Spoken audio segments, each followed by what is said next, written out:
नमस्कार। इस ब्रीफिंग में शामिल होने के लिए आप सभी का धन्यवाद।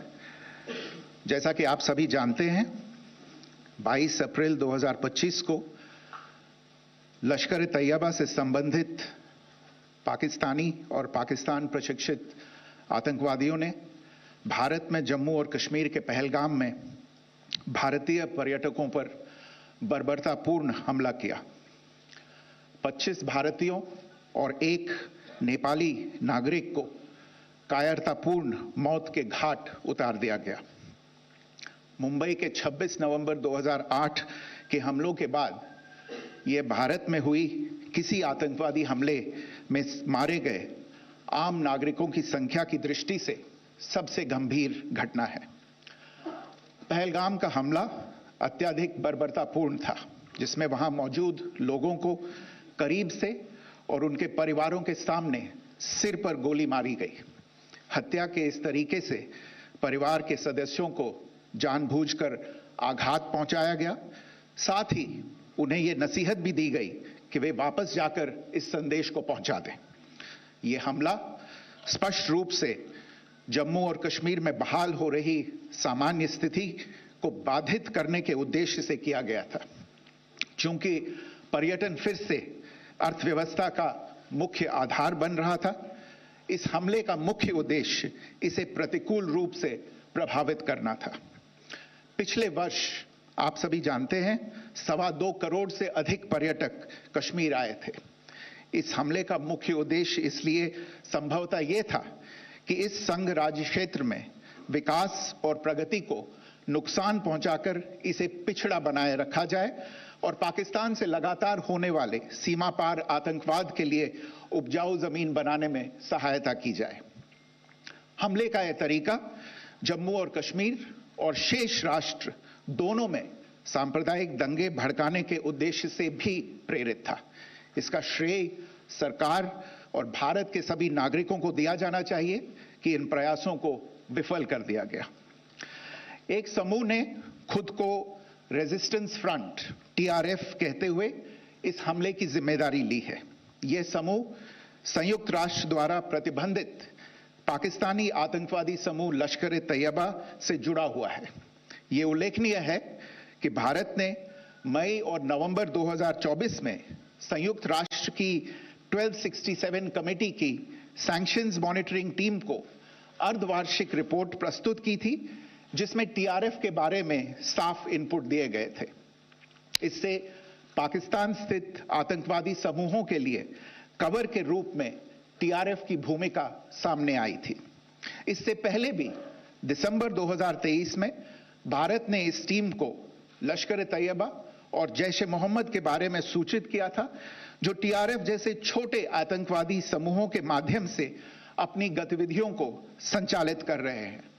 इस संबंध में 25 अप्रैल को UN सिक्योरिटी काउंसिल प्रेस वक्तव्य में TRF के संदर्भ को हटाने के लिए पाकिस्तान के दबाव पर भी ध्यान दिया जाना चाहिए।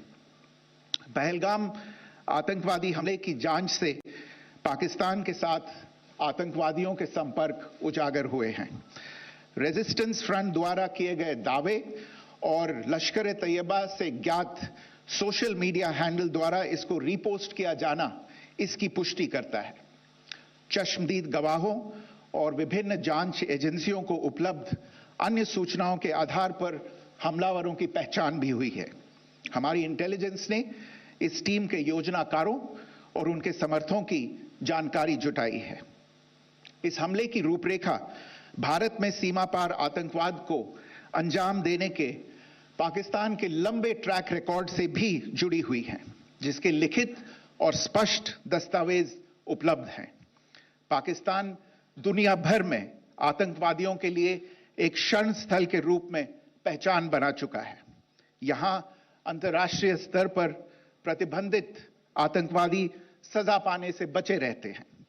इसके अलावा पाकिस्तान ने इस मुद्दे पर विश्व और फाइनेंशियल एक्शन टास्क फोर्स जैसे अंतर्राष्ट्रीय मंचों को जानबूझकर गुमराह करने के लिए भी जाना जाता है।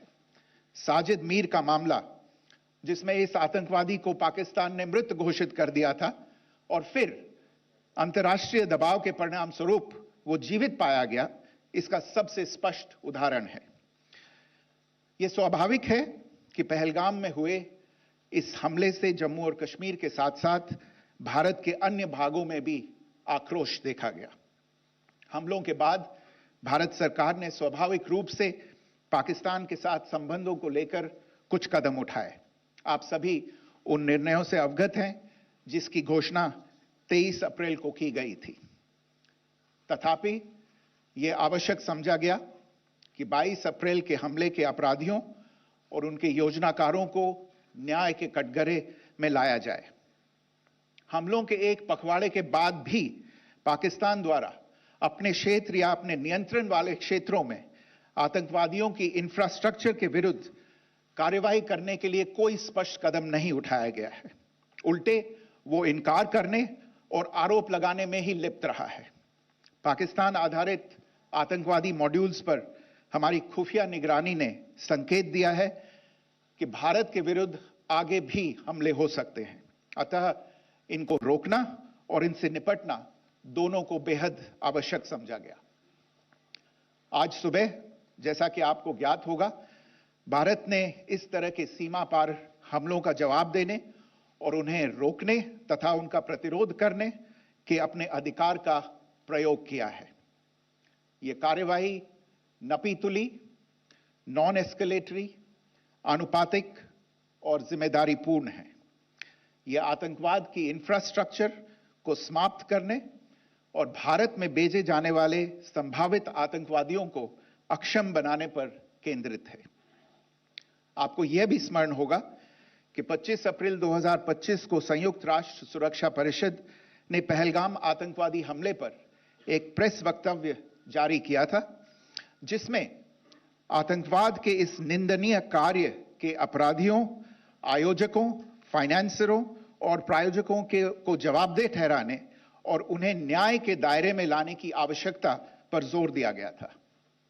भारत की आज की इस कार्रवाई को इसी संदर्भ में देखा जाना चाहिए।